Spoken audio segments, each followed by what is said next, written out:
So, this is why, from my perspective, that I view my self care and my nutrition almost kind of like this, like one and the same. And I want to peel back a few things for you here because when you think about self care, the typical things that come to your mind, and this really has been due to media, really and truly. I love the fact that, well, over the last decade or so, even the word self care, it's just increased in popularity, which is great. But it became something that was sellable, right? It's the spas and it's getting your hair done and it's getting pampered.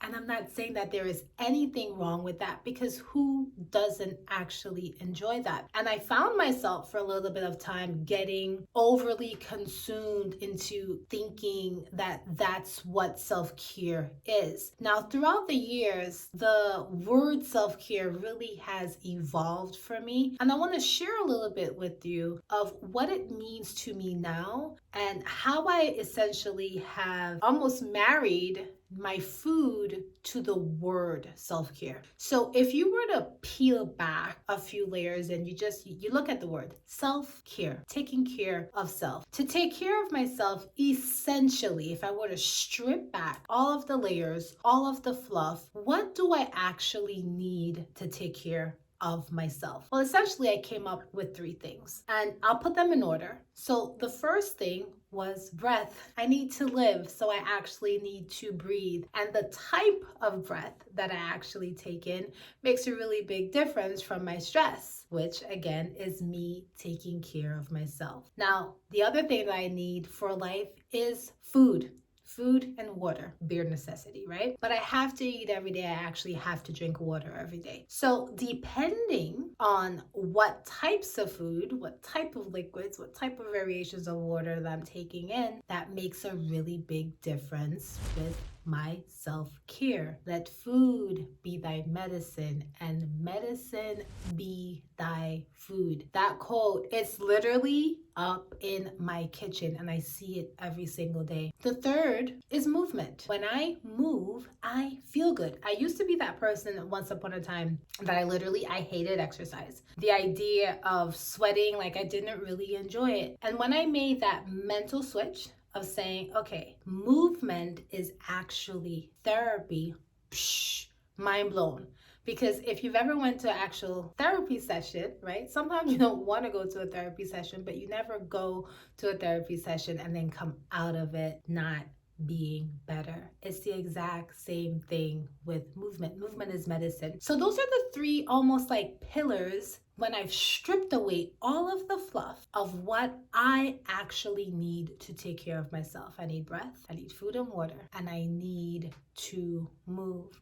Now, what I've noticed is that all of these three things, they play a role and a dance between everything else. But that middle one, food and water, once I changed my relationship with food and once I really started practicing mindful eating, I noticed that the types of food that I eat made a difference on both of those things because food literally can be your medicine.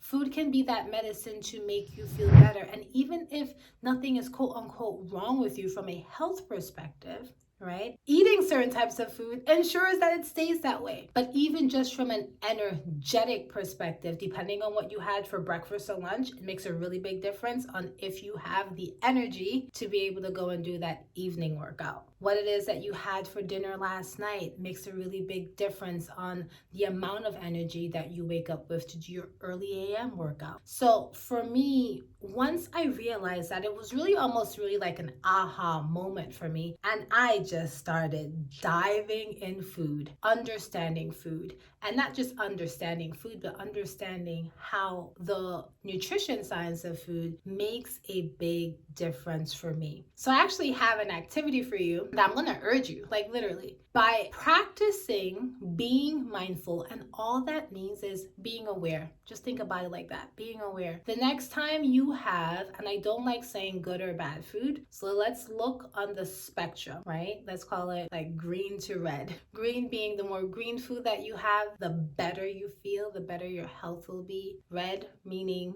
right, that's more stops. So the more red food that you have, you're not gonna feel as well. So the next time you have something that's more closer to the greener side of the spectrum, and next time you have something that's a little bit closer to the red side of the spectrum, I want you to just do one thing. Over the next 2 to 3 hours after having that meal, see what your energy level is like. One of the biggest thing that when someone comes to me, a woman comes to me, is like, hey, Millie, I am just tired. What supplement can I take? What detox do I need to do? Well, hey, let's look at your food, right? Like let's actually look at what it is that you're eating every single day, and let's just fix that. And then if you're looking for additional things like weight loss and stuff like that, all of that will actually come. But food makes a difference, and the types of food that you eat make a really big difference. So that's the activity that I'm urging you to do today. And I would love for you to just come back and comment, or probably you're even aware of it, right? When you have something from a fast food place, how do you feel? Do you actually feel energetic? Do you feel sluggish? Do you feel tired? Versus when you have something that's a little bit more greener and a little bit more fresh. And the simplicity of this is really what I hope you take away from this video, because you need to figure out, just as how I kind of like stripped some layers, you probably have a whole lot of different things on your plate right now, and trying to keep up almost like with the Joneses of what self-care is supposed to look like might look different for you. And what I've noticed specifically for me throughout the years, as I continue to strip things away, the more I strip back, the more I get to the core and the essence of exactly what it is that my body needs. So comment down below. I would love to chat with you. Let me know, how do you feel when you have what I refer to as more green light foods? And how do you feel when you have more red light foods? And if you want to take it one step further, what is the biggest hurdle that is stopping you from having more green light foods? We'll talk about it in comments.